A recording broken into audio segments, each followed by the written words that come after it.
Throughout the country, people are planting seeds of innovation, harvesting a bounty of ideas to help care for the only home we have, planet Earth. In the second season of My World 2, discover with our team ideas in sustainability, both new and old.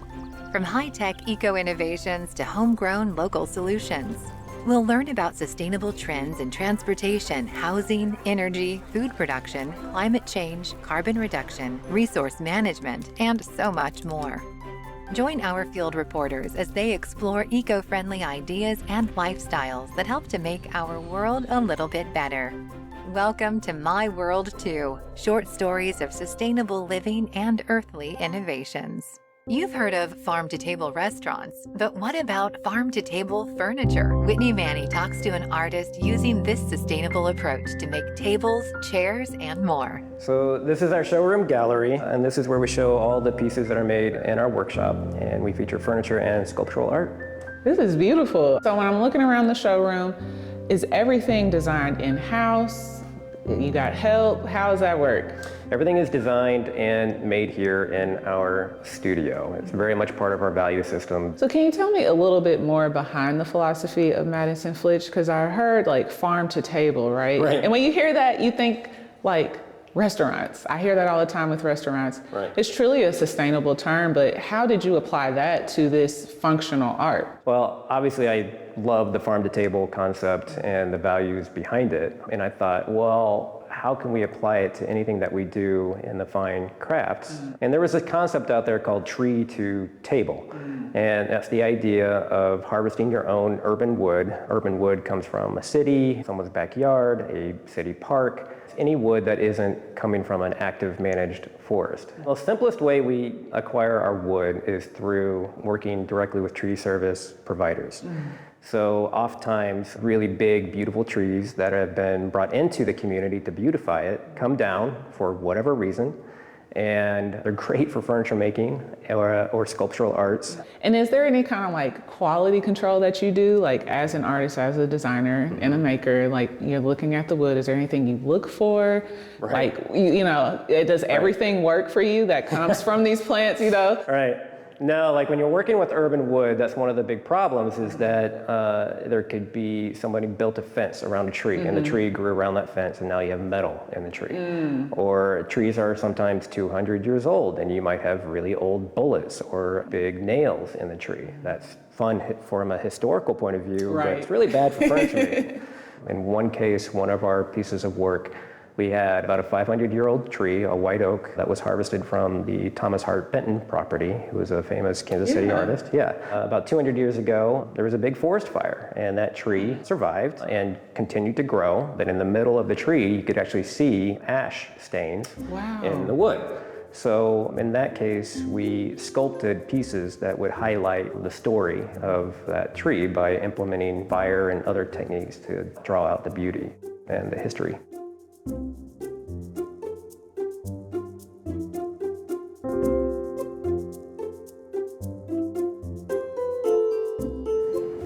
Whitney, I'd like you to meet Megan Pace. Hi. So Megan is our creative director. She started here as an artist in residence. So very nice to meet you. What does it look like when the wood comes in?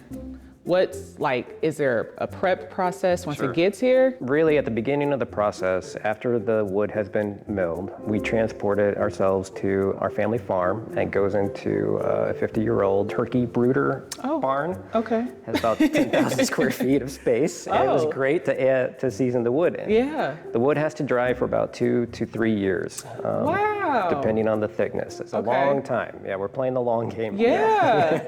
And then when the wood is ready, we have to actually transport it back here to the shop and let it continue to cure to the environmental conditions of our shop before we can really work properly with it. So with this farm to table approach, how does this come into play with your decision making when you're in the studio? Are there like moments in the studio where you're just like, this has to happen or we cannot do this because like the resources are kind of limited in a sense? In the woodshop side, like we'll get scraps like these coming off of our larger projects, and sometimes I like to look at them and figure out how to use them to make smaller sculptures. The last piece that I did, I was really trying to use a lot of the cherry scraps that we had around and just kind of make sure that I used all that up. But then like the scraps from that even is basically sawdust at that point. I mean, nothing wrong with that. You using it, you know, it has its purpose. We are very much a materials-focused design company. We let it govern most of our decisions because we have to allow the wood to tell us what we can do and cannot do. And that helps us actually create a box, a creative box for us to stay within, and our design really starts there, in that box.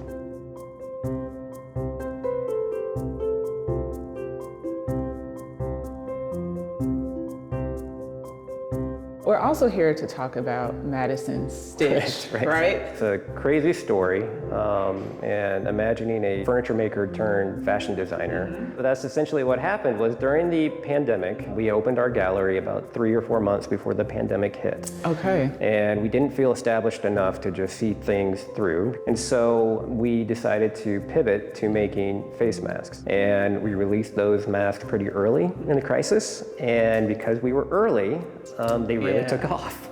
And so I thought it would be something that would just keep us afloat, keep the lights on. Instead, we had such demand that I had to hire over 60 people. We drew mostly from the refugee and immigrant and designer community. So we joked that Madison Flitch was getting rebranded as Madison Stitch. And I thought, well, why don't we just make it a real thing instead of a joke? So we started Madison Stitch about 3 months after we launched our first face mask. And we started making fashion handbags. So with Madison Stitch, do you have that farm to table kind of approach still as far as sourcing your materials? Yes, so one of the big discoveries we made is a major leather tannery called Herman Oak is actually based out of St. Louis, Missouri. And there's maybe 12 tanneries left in North America. So the fact that it was right there in Missouri meant that we could use that leather and still adhere to our value system of using local materials. Tell me about like those first steps of creating the mask, because you are not necessarily a sewist, right? What did that process look like? Did you have to get help to like kind of create the pattern? Did you have community resources? So at first my assistant and I, who also did not know how to sew, sat down with the sewing machine and just tried to figure it out like good entrepreneurs. We quickly realized we couldn't do it exactly the way it needed to be done. So that's when we started to reach out to all the stitchers and designers for help. That led us to a nursing innovation group that offered a face mask design that was open source and doctor approved. At what point were you just like, oh, we need an actual team? Right. We spent a week researching, trying to gather the materials that we could find, and then we released it online on a Wednesday. By that Friday, we had thousands of orders. Wow. So we knew very quickly that we needed lots of help.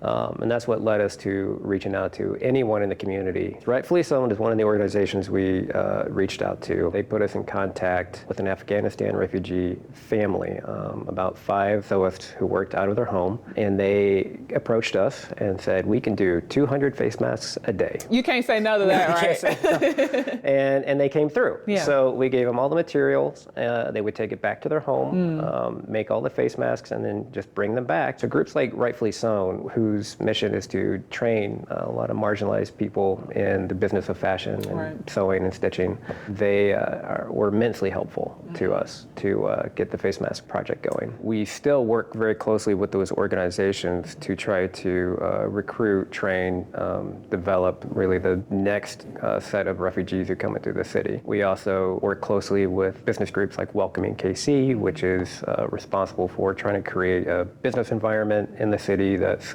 welcoming to refugees and immigrants. A lot of our role is serving as an advocate within the business community, sharing our experience, sharing how our platform was built, and just really how frankly easy it was to incorporate and integrate their work into our workflows so that other businesses can do it. So I noticed too when we walked into the studio, photos of your stitchers. Is it important for your audience and the public, the city, to know like this is who's helping make this happen? This is the heart of the business. Is that important for you? Well, it was super important to me as working with them, because what was meaningful to me was their stories and their character and who they were. How did you develop your skills? How did you, because it's not just, we talk about skill as if it's in a vacuum, but there's personality behind skill. Yeah. And how did that just happen? So I wanted to tell their stories, and their pictures holding the bags that they designed for the company kind of became our sacred objects around the studio, because it reminded us and our clients that there's a person behind the product.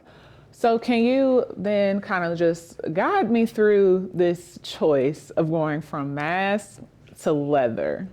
That is a jump. It's not an easy jump, right? Yeah. We wanted to stay in fabric because that's what we were used to at the time. So we tried to make fabric style bags as another product to sell utilizing the stitcher workforce that we had developed. And everybody wanted to continue working. I was, as a business person, very worried about the future, and face masks aren't always going to be in demand.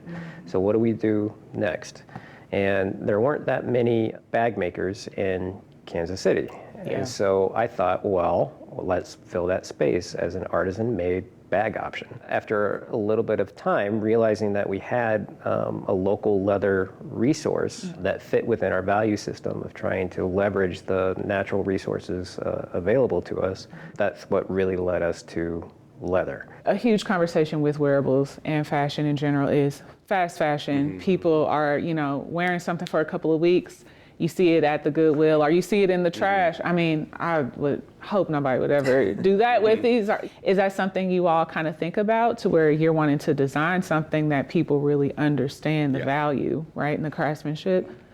Try to shoot for heirloom quality. Yeah. Like, will you hand this down? Will you keep it forever? How much use are you going to get out of this? Hopefully you'll have it for a lifetime. Right.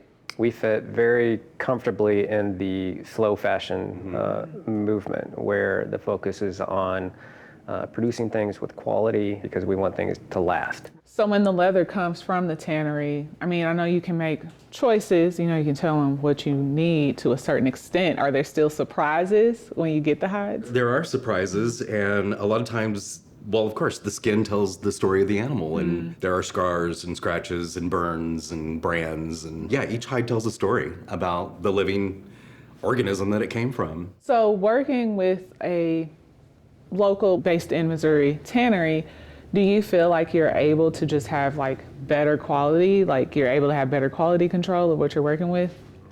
For us, it serves as an education. We have the resource right there to be able to pick up the phone and ask questions, or visit the tannery and learn the entire process that they do from beginning to end. Right. So much of leather that you buy from just say a store, people can't tell you where it came from. Right. They can't tell you how it was made. For us, being able to go to someone that we can trust is just like a chef who goes to the farmer, and they just know that farmer knows his business. And so they can trust their supplier much better.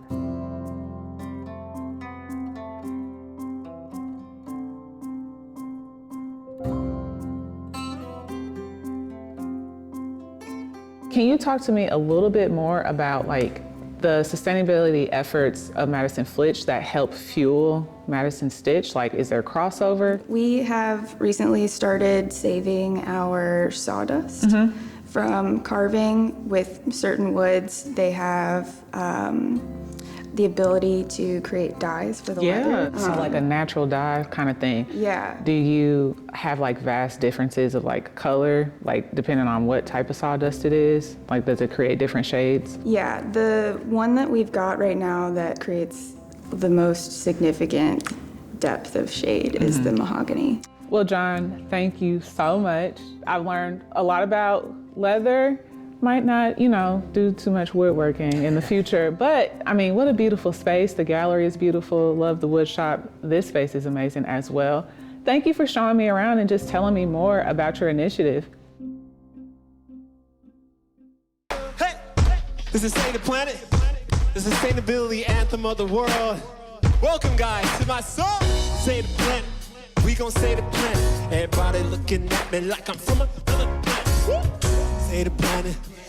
Yo, what's up? I'm A.Y. Young. I'm founder of the Battery Tour and one of the 17 United Nations Young Leaders of the world. I mean, what has happened? You know, Project 17 has launched. You know, I've started this path of doing one song for each of the Sustainable Development Goals, the global goals, these 17 things that the UN like put me right in front of. One song for each goal, each song with a major artist. You know, we got the #1 independent artist in the world, Tech 9. You know, he's on goal 1, the poverty rate.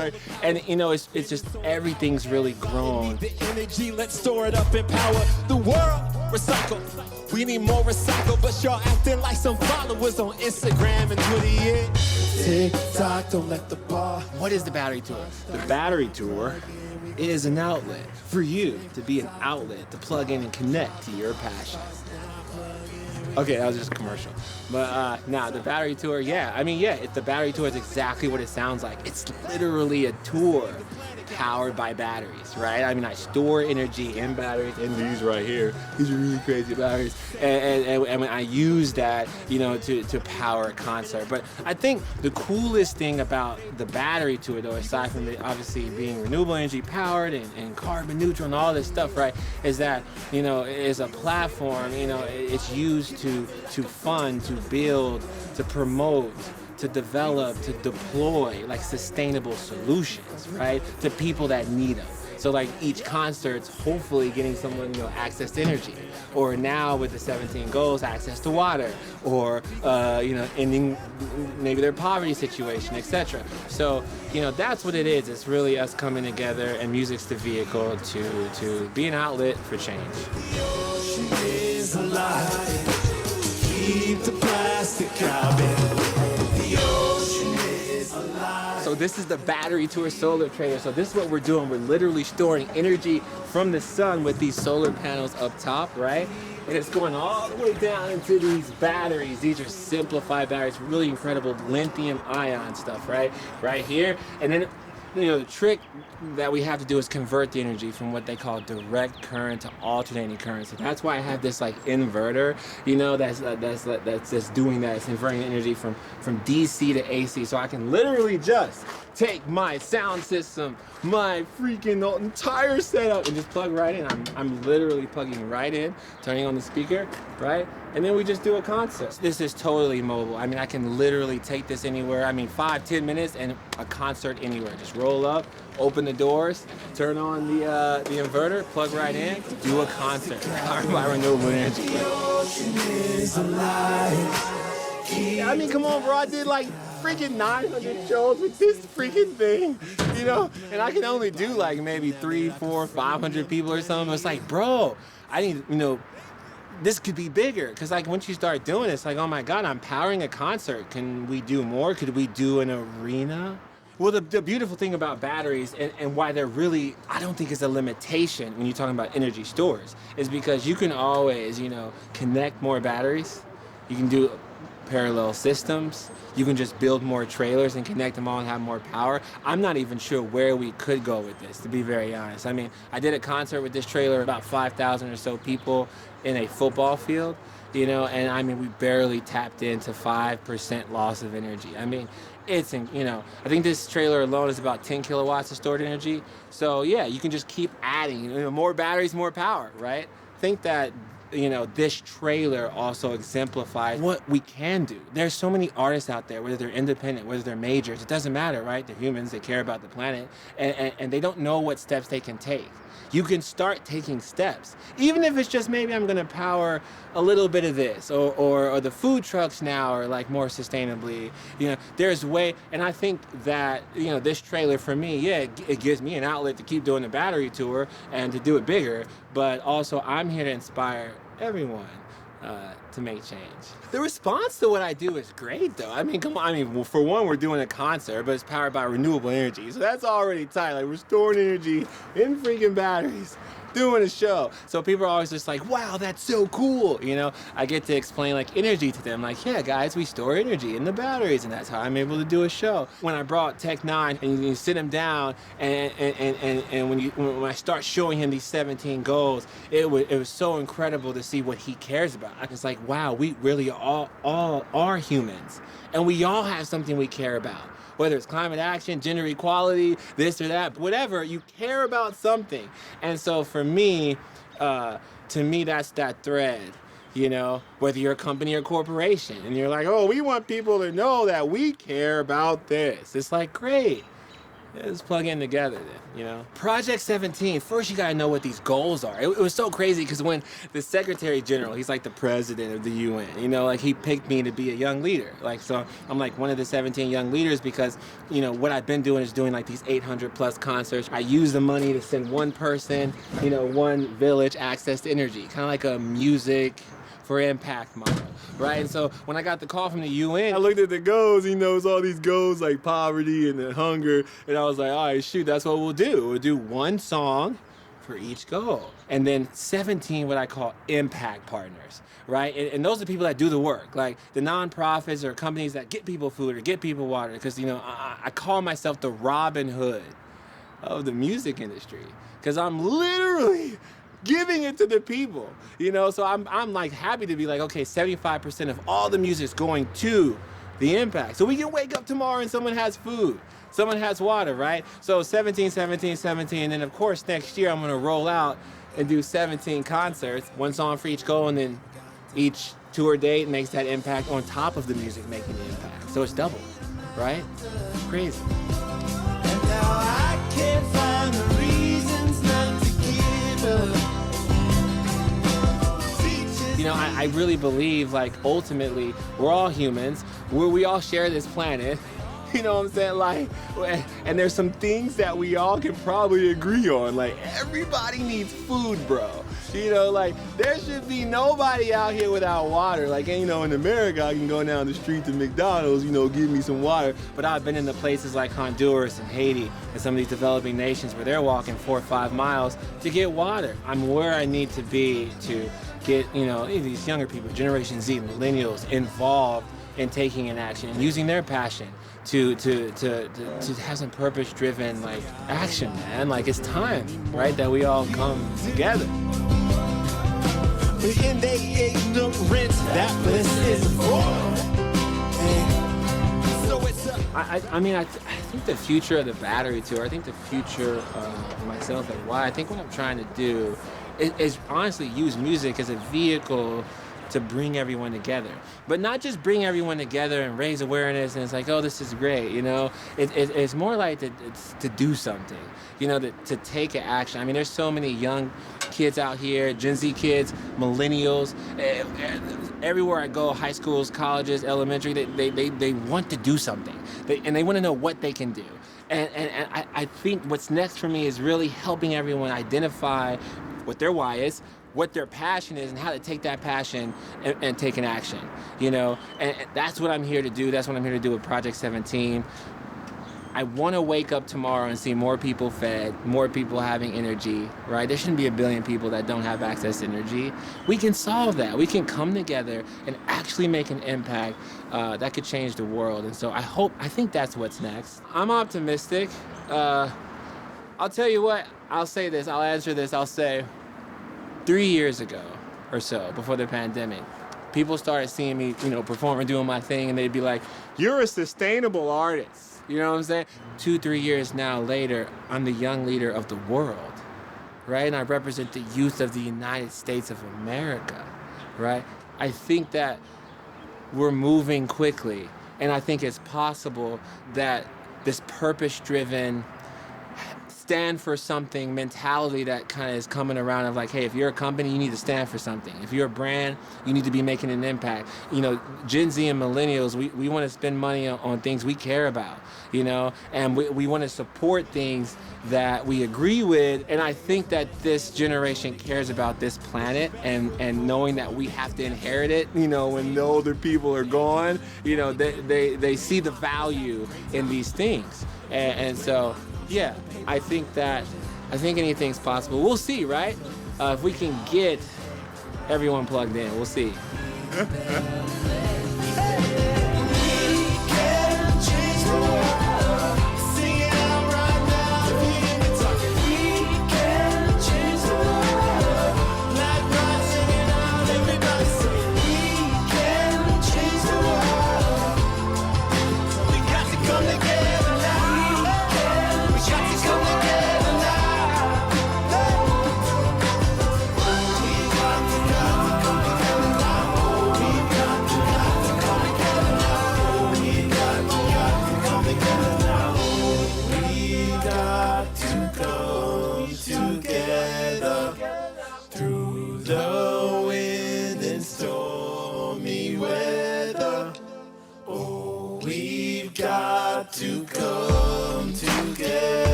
So Jay, I'm looking and I'm seeing a lot of different plants here.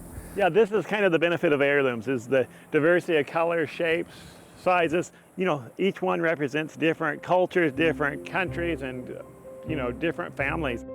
And what is the challenge here that these families face? So the challenging part to it is we're concerned about the contamination of the air and how that impacts your health. And that's why we're focused on environmental health, because it's about your environment and